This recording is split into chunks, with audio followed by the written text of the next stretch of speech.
इस कार्यक्रम के पुण्यार्जक हैं श्री कंवरलाल जी महावीर प्रसाद जी पाटनी, RK ग्रुप, मदनगंज, किशनगढ़, राजस्थान।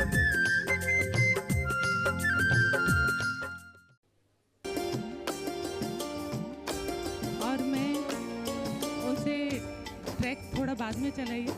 मैं अपना एक शेयर करना चाहती हूँ कि भावना योग से मुझे किस तरह मेरा शरीर ठीक हुआ है। मैं लंग्स के इन्फेक्शन से बहुत बुरी तरह मेरे लंग्स जा चुके थे, कान बंद हो गए थे, गाना बंद हो गया था। तो मैंने ऊर्जा प्रभाव भावना योग महाराज जी का किया। एक डेढ़ महीने से कर रही हूँ और मैं 3 साल से बीमार थी। तो अब मैं स्वस्थ हूँ, गा पा रही हूँ। गुरु जी का बहुत बहुत आशीर्वाद है और उनको बहुत नमन करते हुए मैं मंगल भावना प्रस्तुत करती हूँ। चलाइए। हाँ।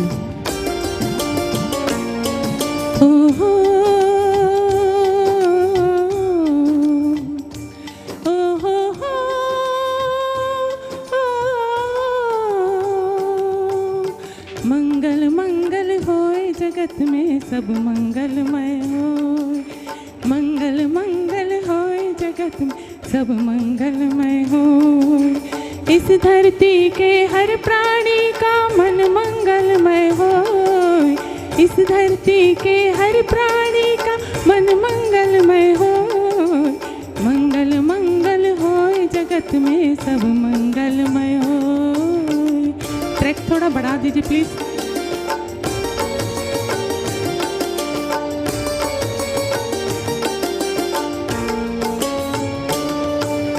कहीं क्लेश कालेश रहे ना दुख कहीं भी होए। मन में चिंता भय न सतावे, रोग शोक नहीं होए। नहीं बैर अभिमान हो मन में, क्षोभ कभी नहीं होए। मैत्री प्रेम का भाव रहे नित मन मंगलमय होए। मंगल मंगल होए जगत में सब मंगलमय होए। मंगल मंगल होए जगत में सब मंगलमय होए। ट्रैक थोड़ा बढ़ा दीजिए प्लीज। सब संताप मिटे अरु अंतर उज्ज्वल होए। राग देश और मोह मिट जाए, आत्म निर्मल होए। प्रभु का मंगल गान करे, सब पापों का क्षय होए। इस जग के हर प्राणी का हर दिन मंगलमय होए। मंगल मंगल होए जगत में सब मंगल होए। मंगल मंगल होए जगत में सब मंगलमय होए।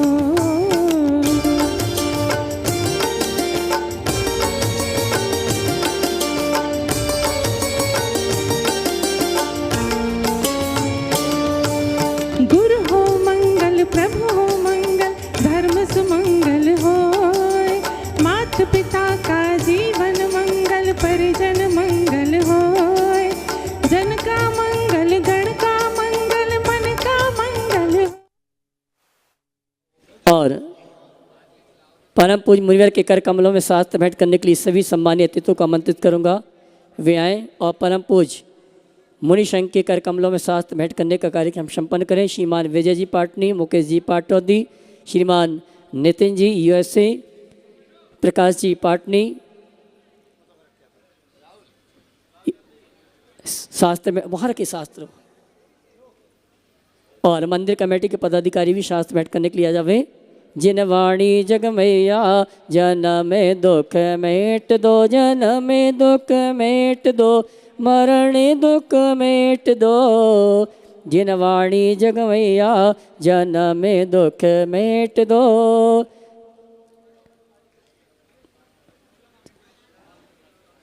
और आइए मैं सभी अतिथियों से चाहूँगा पात्र प्रसारण विधि का कार्यक्रम संपन्न करेंगे। श्रीमान विजय जी पाटनी कोलकाता, श्रीमान प्रकाश जी, श्रीमान नितिन जी सेठी, मुकेश जी, हुकमचंद जी ये भी आ जावे, हुकमचंद जी, उमंग लता किशनगढ़ ये भी पहुँच जावे। पात्र प्रसारण विधि संपन्न करेंगे। आइए डॉक्टर विनय जी दत्ता श्रीफल चढ़ा के गुरुवर का आशीर्वाद प्राप्त करें। विजय विजय शिरोमणि संरक्षक उगम लता जी किशनगढ़ पहुंचे। दोनों हाथ उठा के जयकार लगाएंगे।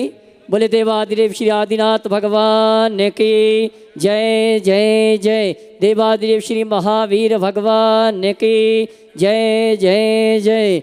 जिनालय के मूलक श्री चंदा प्रभु भगवान की जय जय जय। संत शिरोमणि गुरुवराचार्य श्री विद्यासागर जी महाराज की जय जय जय। नवाचार्य श्री समय सागर जी महाराज की जय जय जय।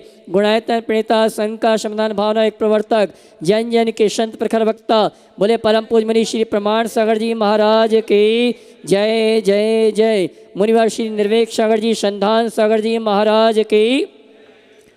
देवी अहिल्या नगरी मालवा की शान श्री चंदा प्रभु जिनालय उदयनगर से परम पूज मुनि श्री के मंगल प्रवचन मंगल उद्बोधन का लाभ हमें आपको प्राप्त हो। उसके पूर्व Paras channel, Janvani channel, Adinath channel और प्रमाणिक ऐप के माध्यम से जिस कार्यक्रम को देख रहे हैं, सुन रहे हैं, उन सभी का और यहाँ पर उपस्थित समस्त श्रावक श्राविकाओं का धर्म प्रभावना समिति सकल जैन समाज इंदौर के साथ साथ दिगंबर जैन समाज उदयनगर आपका हार्दिक अभिनंदन स्वागत करता है। चलते हैं परम पूज मुनिषि के मंगल उद्बोधन मंगल प्रवचन का लाभ हमें आपको प्राप्त हो। उसके पूर्व आप सभी से कहना चाहूँगा अष्टानी का महापर्व के अवसर पर परम पूज मुनिवर के सानिध्य में इंदौर दिगंबर जैन समाज एक इतिहास रचने जा रहा है। 108 मंडली सिद्ध चक्र महामंडल विधान में 15 नवंबर को अद्भुत अतिशयकारी वो दृश्य होगा जब ऐसा महसूस होगा, ऐसा लगेगा कि पूरा स्वर्ग का वैभव उतर के इंदौर में आया है। 108 जिनबिंब की रथ यात्रा महामहोत्सव परम पूज मुनिवर के सानिध्य में प्राप्त होगी और वो सौभाग्यशाली परिवार हैं जो मंडल पुण्यजाग इन निंदाणी के रूप में इस अनुष्ठान में सम्मिलित होने का सौभाग्य प्राप्त कर रहे हैं। और परम पूज मुनिवर के सानिध्य में ऐतिहासिक 108 मंडली सिद्ध चक्र महामंडल विधान होना है। 7 तारीख को मोहता भवन से सभी मंडल पुण्याजक, सभी इंद्राणी, सभी महिला मंडल और सभी सकल जैन समाज के श्रावक श्राविका मिलके घट यात्रा से रथ यात्रा की शुभारंभ करेंगे। मोहता भवन से प्रातः काल में 6 बजे अभिषेक पूजन के साथ साथ हमारा अनुष्ठान मोहता भवन से प्रारंभ होगा। घट यात्रा श्री की शोभा यात्रा नगर के मुख्य मार्गों से होते हुए विजयनगर परिसर में पहुंचेगी। वहां ध्वजारोहण, मंडप प्रतिष्ठा, मंडप शुद्धि, सकलीकरण, अभिषेक पूजन और उसी दिन सिद्ध चक्र महामंडल विधान की पहली पूजन प्रारंभ हो जाएगी। आइए हम और आप परम पूज मुनिषि के मंगल उद्बोधन मंगल प्रवचन का लाभ लें। उसके पूर्व कहना चाहूँगा 17 तारीख का दिन भी अपने आप में ऐतिहासिक होगा जब हम और आप परम पूज मुनिवर प्रमाण सागर जी महाराज का सत्संग, पिछी का परिवर्तन और संत शिरोमणि आचार्य श्री विद्यासागर जी महाराज का आचार्य पदारोहण दिवस का कार्यक्रम हम और आप मनाएंगे। और जैसे ही अनुष्ठान संपन्न होगा 18 तारीख को एक कार्यक्रम और प्रारंभ हो जाएगा। और मैं कहना चाहूँगा ये कार्यक्रम पंचकाणक प्रतिष्ठा महोत्सव का है। इसमें अभी तक मुनिश्री 4 मंदिर के मूर्तियों की प्रतिष्ठा की स्वीकृति प्रदान हो चुकी है और चारों मंदिर के मूल नायक पारसनाथ भगवान हैं। चारों मंदिर के मूल नायक पार्श्वनाथ भगवान हैं। आगामी 18 नवंबर से 23 नवंबर तक मोहता भवन में परम पूज मुनि चरण में पंचकाणक प्रतिष्ठा महामहोत्सव की पात्रों का चयन आगामी आने वाले दिनों में संपन्न होगा। जो भी भगवान के माता पिता सौधर्मिंद आदि बनने का सौभाग्य प्राप्त करना चाहते हैं, आप कमेटी या मुझसे संपर्क करके ये सौभाग्य प्राप्त कर सकते हैं। आइए इन्हीं सभी सूचनाओं के साथ आप सभी की ओर से परम पूज मुनिवर के श्री चरण नमन करते हुए आशीर्वाद प्राप्त करेंगे और निवेदन करेंगे मंगल प्रवचन मंगल उद्बोधन के लिए दोनों हाथ जोड़ लेंगे, बोलेंगे हे मुनिवर नमोस्तु नमोस्तु नमोस्तु। बोले परम पूज मुनि श्री प्रमाण सागर जी महाराज की। ओम। सभी लोग अपने दोनों हाथ जोड़ लें और मेरे साथ महामंत्र के स्मरण के लिए अपना मानस तैयार करें।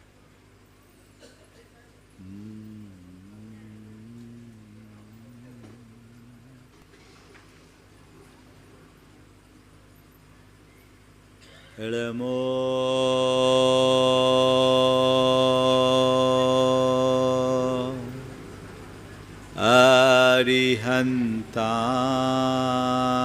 अरिहन्ताणं नमो अरिहन्ताणम्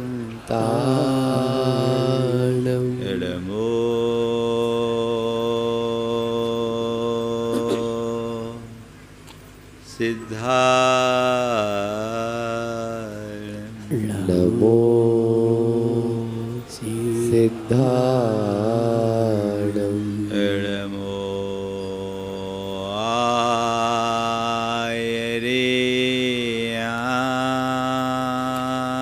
आयर्याणं नमो आयर्याणं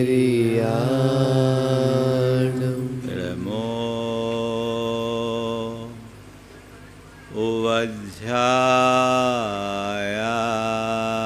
उवध्यायाणं नमो उवध्यायाणं नमो लोये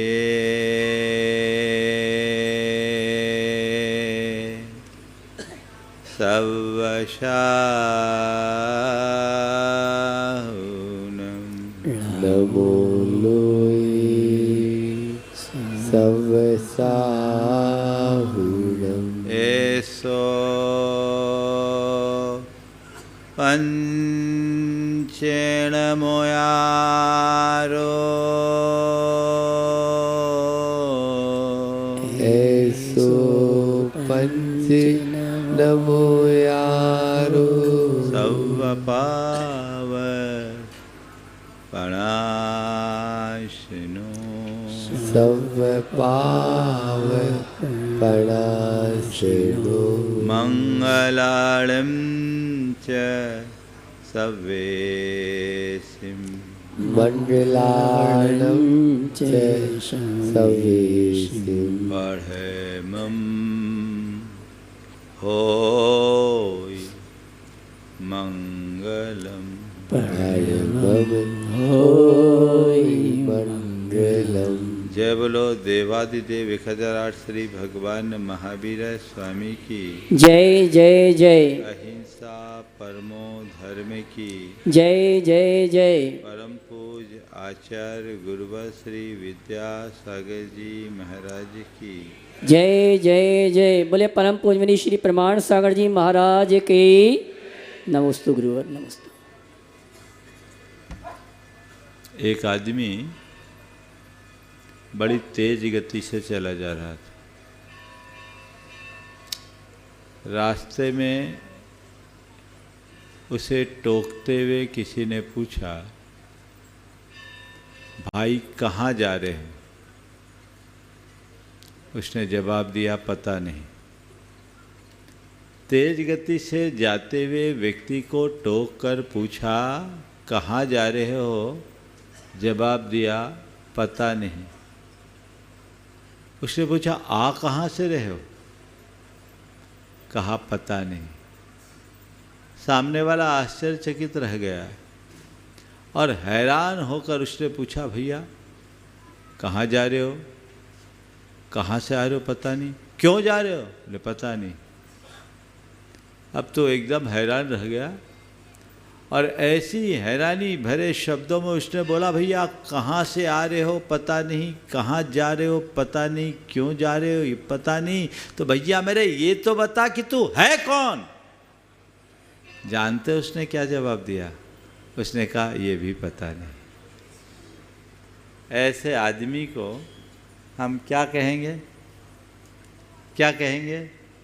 हाँ, पता नहीं, है ना? काश हमें पता लग जाए कि ऐसा आदमी क्या है।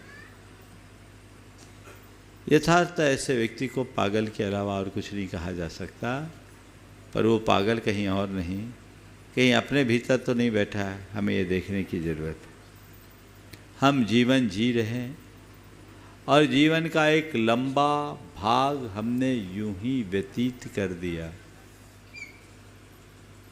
हम जी रहे हैं,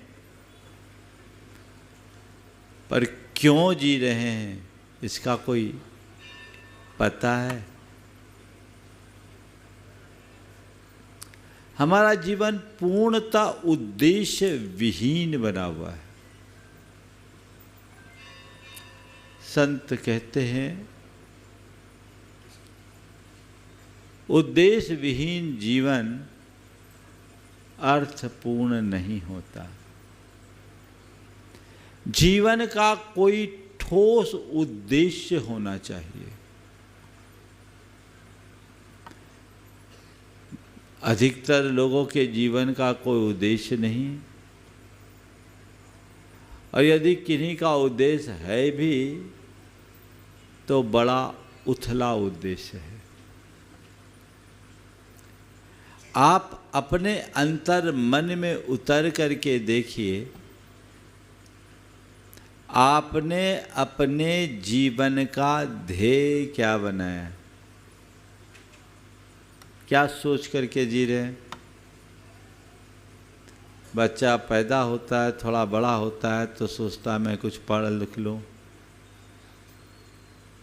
पढ़ लिख जाने के बाद अच्छा जॉब मिल जाए, अच्छा पैकेज मिल जाए, अच्छी पोस्ट मिल जाए, अथवा अच्छा व्यापार, अच्छा कारोबार हो जाए, फिर अच्छी जगह शादी हो जाए, अच्छा घर बस जाए, फिर बच्चे हो जाएं,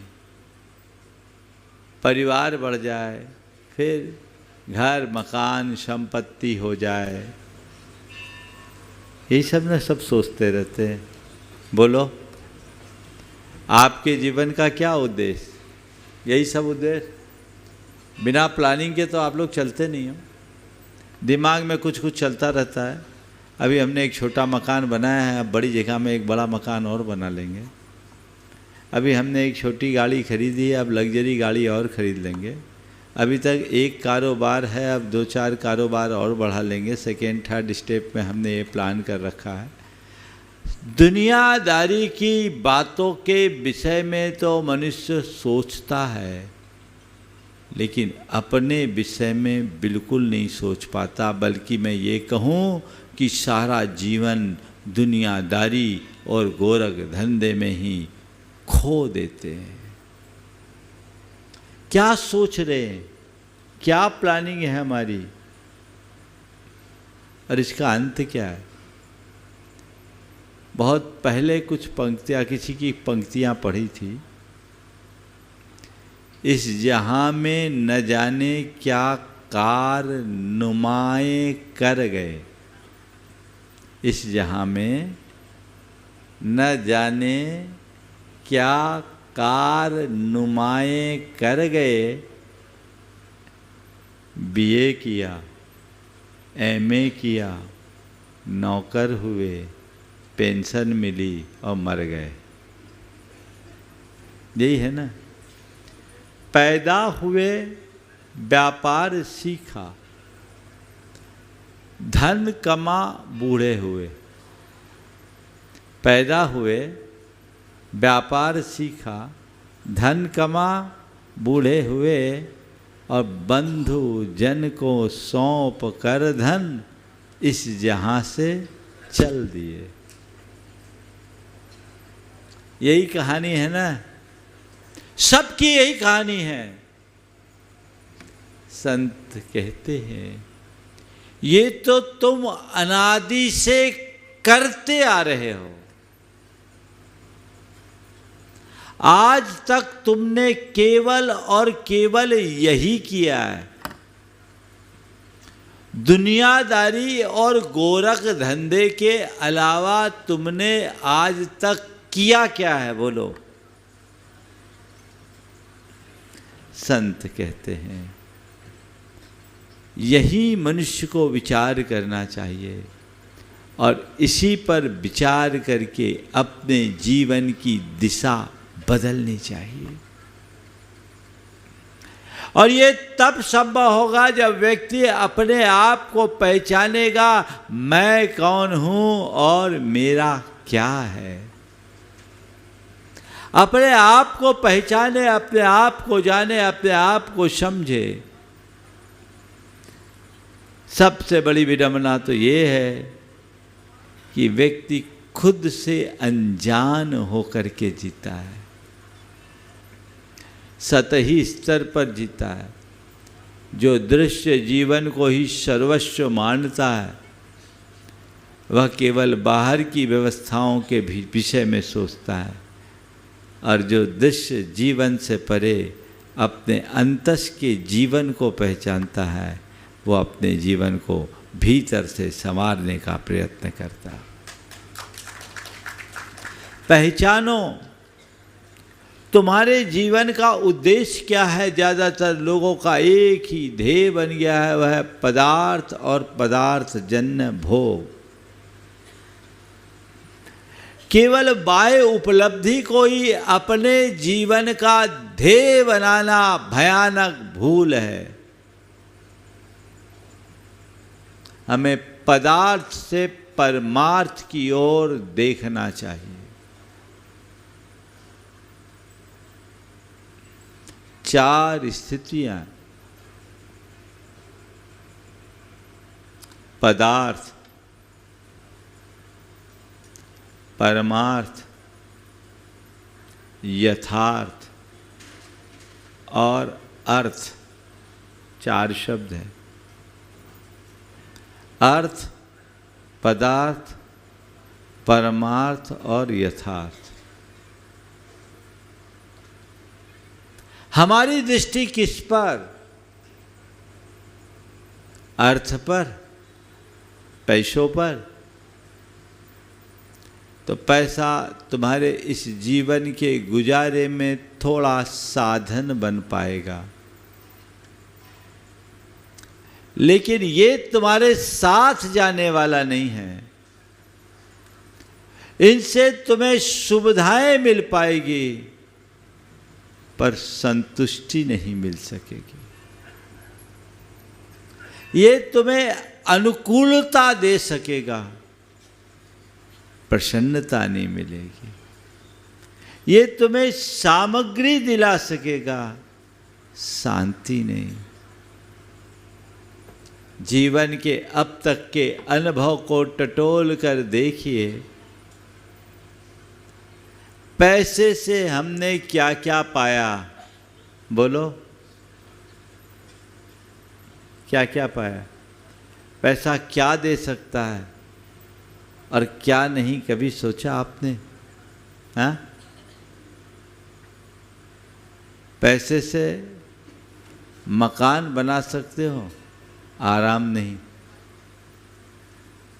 पैसे से बिस्तर खरीद सकते हो, नींद नहीं। पैसे से भोजन खरीद सकते हो, भूख नहीं। पैसे से सुविधा जुटा सकते हो, शांति नहीं। उसकी एक अपनी सीमा है। लेकिन जिनकी दृष्टि केवल अर्थ केंद्रित होती है, वो केवल और केवल पैसे को ही प्रमुखता देते हैं, ये जानते हुए भी कि पैसे की एक सीमा से अधिक अहमियत नहीं है।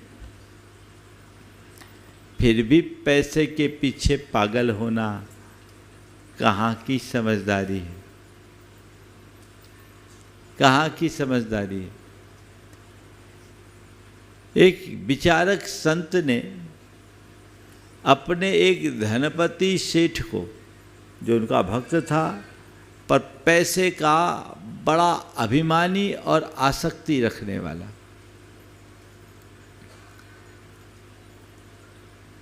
उसने उससे पूछा, ये बता,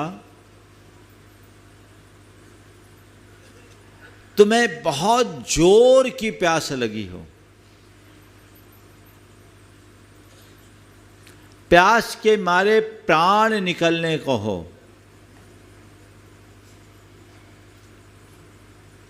और उस समय तुम्हारे पास जो कुछ हो, मेरे पास एक लोटा पानी है,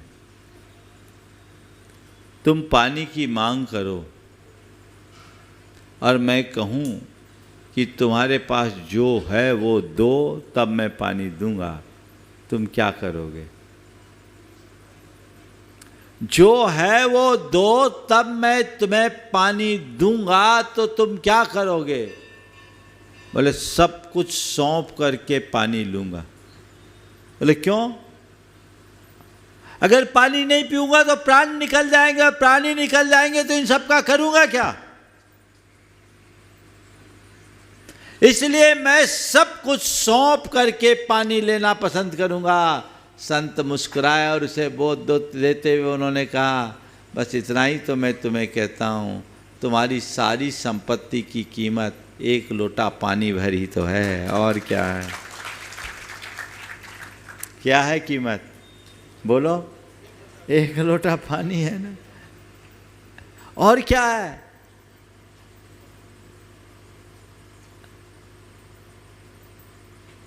न मेरा एक होगा न तेरा लाख होगा,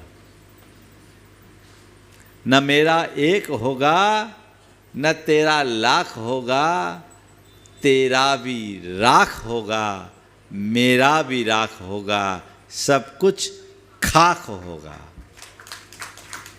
है ना?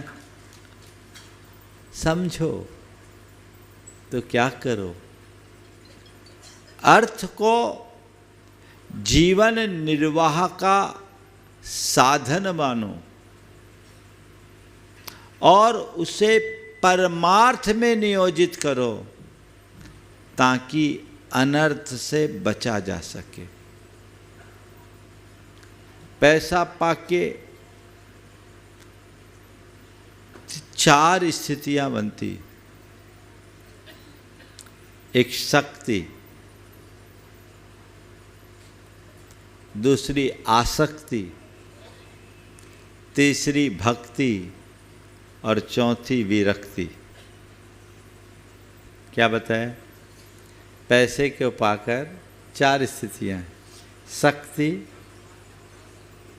आसक्ति, भक्ति और विरक्ति। पैसा पाया और वो उसके अंदर गुरूर आ गया, वो उसे अपनी शक्ति मान बैठा, उसे अपनी ताकत मान बैठा,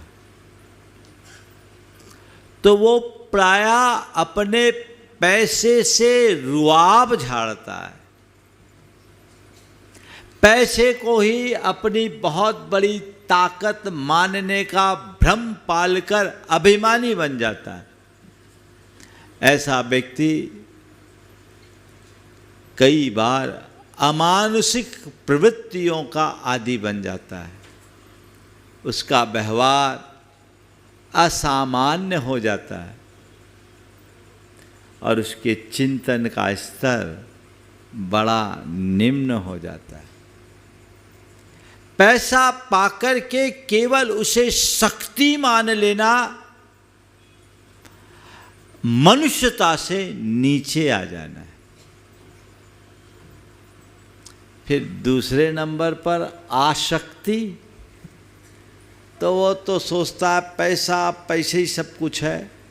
अब वो पैसे का यूज नहीं करता, पैसे को बढ़ाने की कोशिश करता है, बस मेरा ये है, मेरा ये है, मेरा ये है, मेरा ये है, उस चक्कर में लगा रहता है।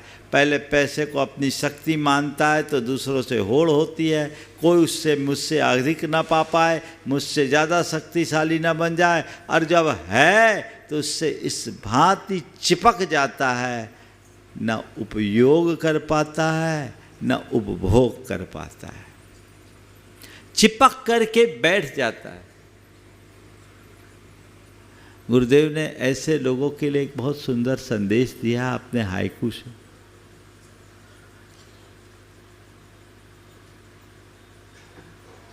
कुंडली मार कंकर पत्थर पे क्या मान बैठे, कुंडली मार कंकर पत्थर पे क्या मान बैठे। हाइकू एक कविता होती है जो 3 पंक्तियों की होती है, जिसमें पहले 5 अक्षर, दूसरे में 7 अक्षर और तीसरे में 5 अक्षर। गुरुदेव के सैकड़ों हाइकू और बहुत गहरे बोधप्रद।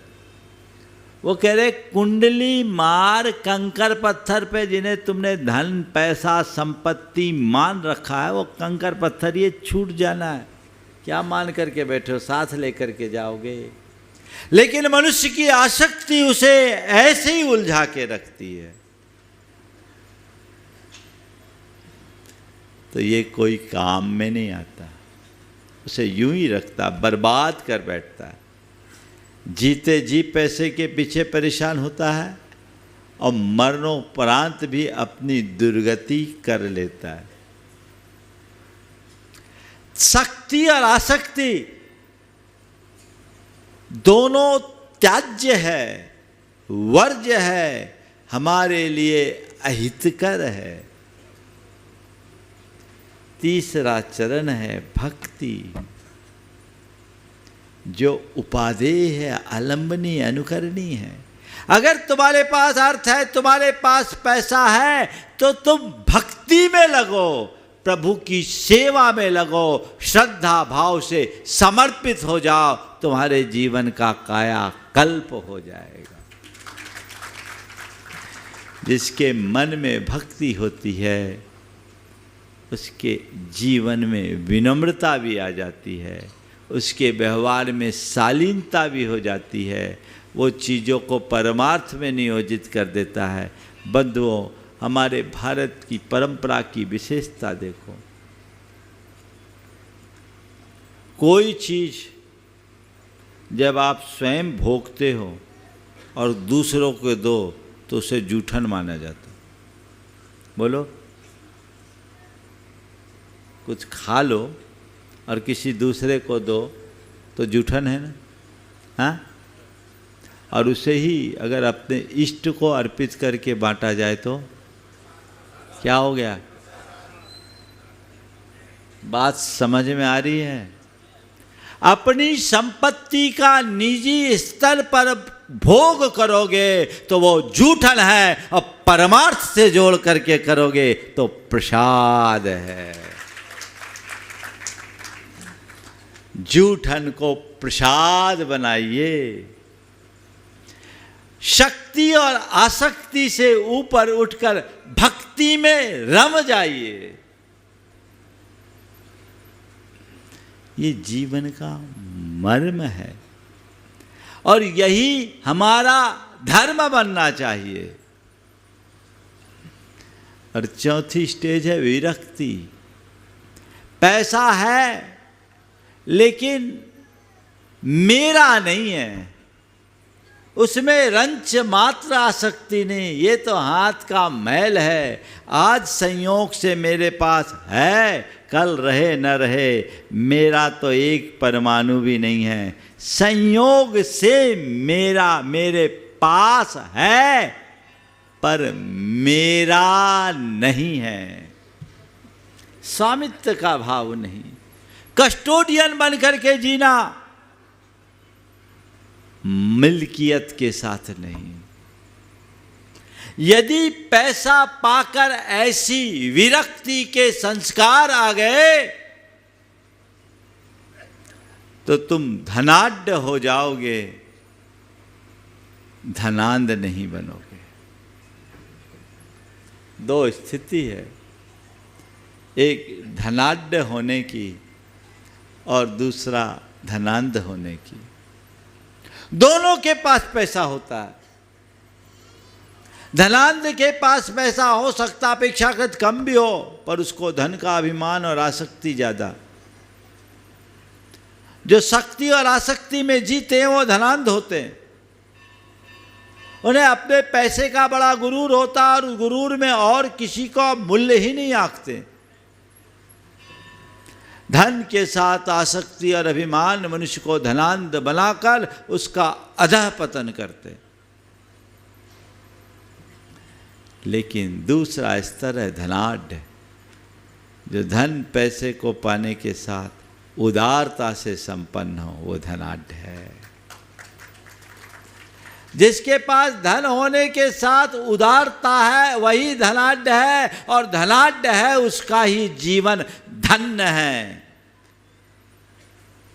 ध्यान रखो, धन पाए हो, उदार बनो, जीवन को धन्य करो, अन्यथा एक दिन तुम्हारा निधन तय है। निधन तो होना ही है ना, उसमें कोई संशय है? चलो जाओगे, एक दिन तो मरना ही है, उसका कोई ठिकाना नहीं।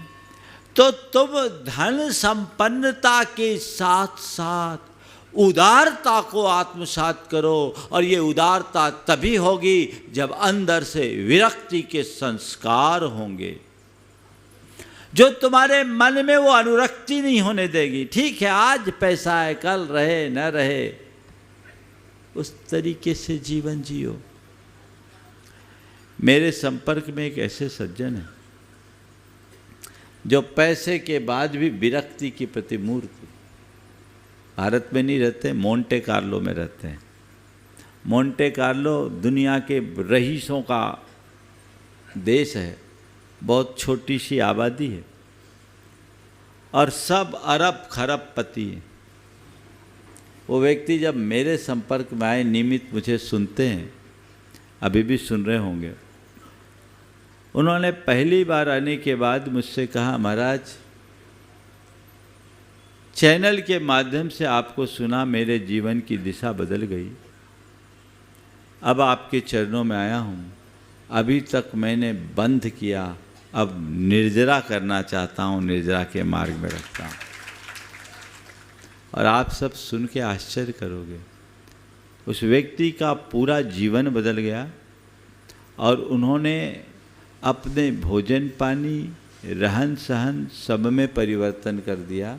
उनने भोजन के संबंध में 1 दाल और 2 सब्जी तक अपने को सीमित कर लिया, और कपड़ों के संदर्भ में 5 जोड़ी गर्मी के और 4 जोड़े सर्दी के कपड़े तक अपने आप को सीमित कर लिया। ऐसा व्यक्ति जो रोल्स और विंटले कार को मेंटेन करता है, जो आदमी हजारों करोड़ का धनी है, वह भी ऐसी विरक्ति में जीता है। और उस व्यक्ति ने मुझसे कहा, महाराज मैं मानता हूँ ये पैसा अपना है कहाँ जो मैं उसके प्रति राग करूँ, मेरी कुछ टेक्निकल समस्याएं हैं, महाराज जिस दिन पूरी होगी संतान को जो सौंपना है सौंपूंगा, और बाकी सब परमार्थ में नियोजित करना चाहता हूँ, आप आशीर्वाद दें। बहुत बिरले लोगों में ऐसा भाव होता है, ऐसे लोग भी। तो शक्ति और आसक्ति से मुक्त होकर भक्ति और विरक्ति के संस्कार जगाइए, तब अर्थ पाएगा, वो सार्थक होगा, अन्यथा अनर्थ बन जाएगा। दूसरी बात पदार्थ की है। पदार्थ क्या है? अंतहीन मृग तृष्णा में दौड़ाने वाला, भटकाने वाला सबल कारक। पदार्थ के माध्यम से न तो आज तक किसी को स्थायी शांति मिली है, न मिल सकती। एक भटकाव है मृग तृष्णा का, जिसमें आश्वासन है, अनुभूति नहीं। थोड़ा और, थोड़ा और, थोड़ा और, थोड़ा और, लेकिन थोड़ा और, थोड़ा और, थोड़ा और का कोई छोर नहीं होता। होता है क्या? कितना भी जोड़ लो उसका अंत नहीं। ये अनुभूत सत्य है कि नहीं? बोलो, हाँ है ना? तो इस सत्य को पहचानो, यही यथार्थ है। कल मैंने यथार्थ के लिए 4 बातें आप सबसे कही थी, कल ही बोला था ना। जिसने जन्म लिया उसकी मृत्यु सुनिश्चित है, न हम कुछ लेकर आए हैं न लेकर जाएंगे, न कोई हमारा है न हम किसी के हैं, और जो हम करेंगे वही भरेंगे। ये यथार्थ है ना। जिस दिन इस यथार्थ को आत्मसात कर लोगे, जीवन परमार्थ से जुड़ जाएगा, और जिस दिन परमार्थ से जुड़ोगे उसी दिन तुम्हारा जीवन सही अर्थ पाएगा, जीवन सार्थक हो पाएगा। पदार्थ का व्यामोह छोड़ना है तो परमार्थ से जुड़ो, और परमार्थ से जुड़ना है तो यथार्थ को पहचानने की कोशिश कीजिए। ये अंतर में घटना चाहिए। यदि ये सब कुछ घटित हो गया तो हमारा जीवन धन्य हो गया, ऐसा समझना चाहिए। लक्ष्य बनाइए, मुझे परमार्थोन्मुखी बनना है। घनश्याम दास बिरला भारत के बड़े धनपति।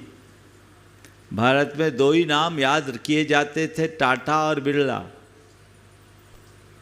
दोनों ने व्यावसायिक जगत में अपना परचम फहराया,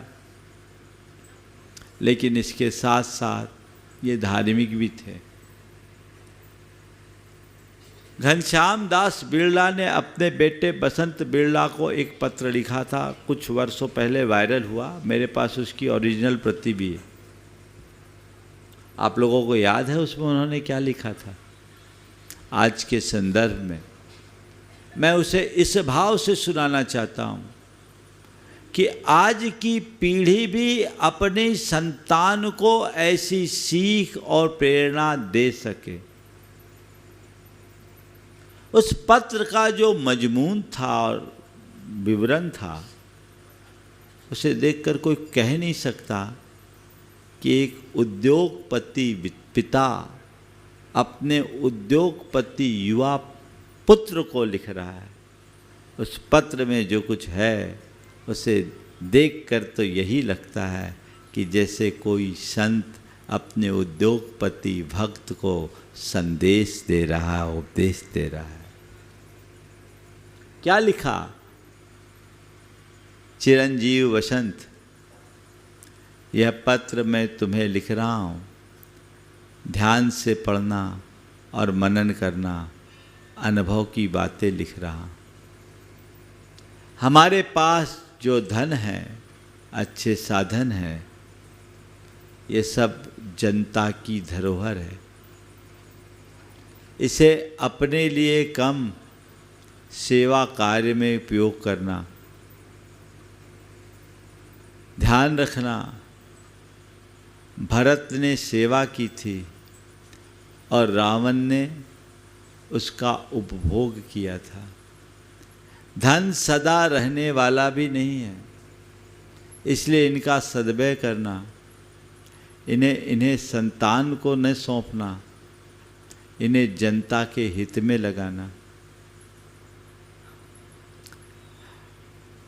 सबसे पहली बात, हमारे पास जो धन है, अच्छे साधन है, उसका सेवा के कार्य में उपयोग किया जाए तब तो ठीक, अन्यथा ये शैतान की औजार है। धन एक शक्ति है, इसके सद्भाव में इसका मद भी हो सकता है, इसका ध्यान रखना। क्या गहरी बात कही। अपनी संतान को भी अच्छी सीख देना, अन्यथा अपनी संतान को भी अच्छी सीख देना ताकि वे भी सेवा के कार्य में लग सके, अन्यथा वे सब व्यापार और संपत्ति चौपट कर देंगे। नित्य मेहनत करना, परिश्रम करना। जो परिश्रम नहीं करते वो ढंग से काम नहीं कर पाते। भोजन को औषधि समझकर ग्रहण करना। ये क्या है? ये तो सब जगह वायरल हुआ है, आप सब इसको देख सकते हैं। एक एक शब्द बड़े गंभीर अर्थप्रद है।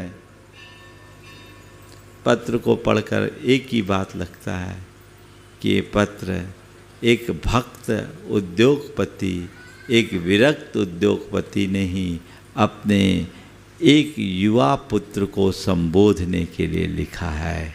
काश हर माँ बाप अपनी संतान को ऐसे संस्कार दे तो वो भटक नहीं सकते। आज आप अपने बच्चे को ज़्यादा से ज़्यादा लग्जरियस साधन देने के लिए तत्परता दिखाते हो।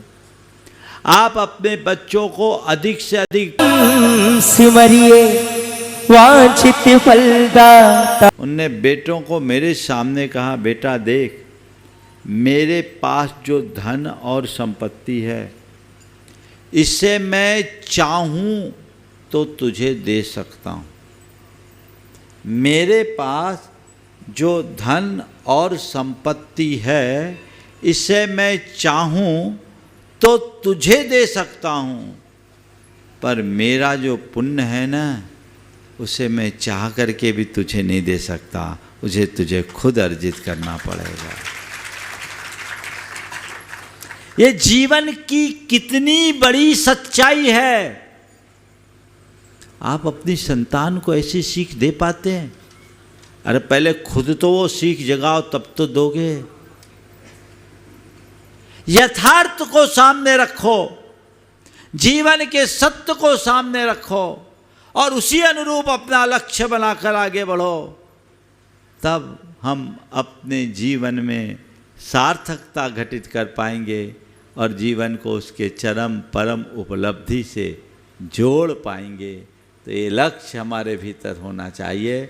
हम अर्थ और पदार्थ के व्यामोह से मुक्त होकर जीवन के यथार्थ को समझते हुए परमार्थ में अपने आप को नियोजित करें, जिससे इस अर्थहीन जीवन को अर्थ दिया जा सके, इसे व्यर्थ होने से बचाया जा सके। जो दे सके व्यर्थ को अर्थ, जो दे सके व्यर्थ को अर्थ, वही सिद्ध वही समर्थ, सब कोई सिद्ध और समर्थ बन सके। इस भाव के साथ बंधुओं, उदयनगर का आज ये दूसरा दिन है। आज शाम को वैभव नगर में जिस संत निवास का निर्माण हुआ है उसका उद्घाटन होगा और सायंकालीन शंका समाधान वैभव नगर में ही होगा। और कल प्रातः गोकुल नगर मंदिर के दर्शनार्थ हम लोग जाएंगे, जिस मंदिर का पंचकल्याणक होना है। 18 से 23 तारीख तक पंचकल्याणक भव्यता के साथ मोताबाग में मोता भवन में आयोजित है। आप उसमें लाभान्वित होंगे। सिद्ध चक्र विधान की जानकारी तो आपको मिली है। और उसके बाद कल प्रातः काल का प्रवचन इसी स्थान में होगा। एक कार्यक्रम और जुड़ेगा, वो शाम को आपको बता दिया जाएगा। और आज हम लोग ब्रजेश्वरी मंदिर के दर्शन करके आए। यार अपने क्या नाम है, राजीव भाई पार्षद बोल रहे हैं, वहाँ के संत निवास का भी शुभारंभ आपके कर कमलों से हो जाए। समय के अनुकूलता देखते हुए शाम को उसकी जानकारी आपको दी जाएगी। ये सारे कार्यक्रम, कल का प्रातःकालिक प्रवचन यहीं होगा, उसमें कोई सोचने की बात आप सबके लिए नहीं है। और आने वाले समय में सिद्ध चक्र महामंडल विधान, जिसकी भव्य शुरुआत 7 तारीख से प्रारंभ होगी, घट यात्रा से रथ यात्रा तक, और 15 तारीख को होने वाली विशाल 108 रथ यात्रा, जो भारत के इतिहास में नहीं पूरे संसार के इतिहास में पहली बार होने जा रहा है। आप सब उसमें पूर्ण उमंग उत्साह के साथ जुड़े। 8 दिवसीय सिद्ध चक्र विधान और उसके बाद 17 तारीख को होने वाले आचार्य महाराज के आचार्य पदारोहण दिवस और मध्याह्न के पिच्छी परिवर्तन के कार्यक्रम का भरपूर लाभ लें। समय आप सबका हो गया, यहीं पर विराम। आज का शंका समाधान वैभव नगर में होगा। बोले शांति श्रमणी गुरु आचार्य श्री विद्यासागर जी महाराज।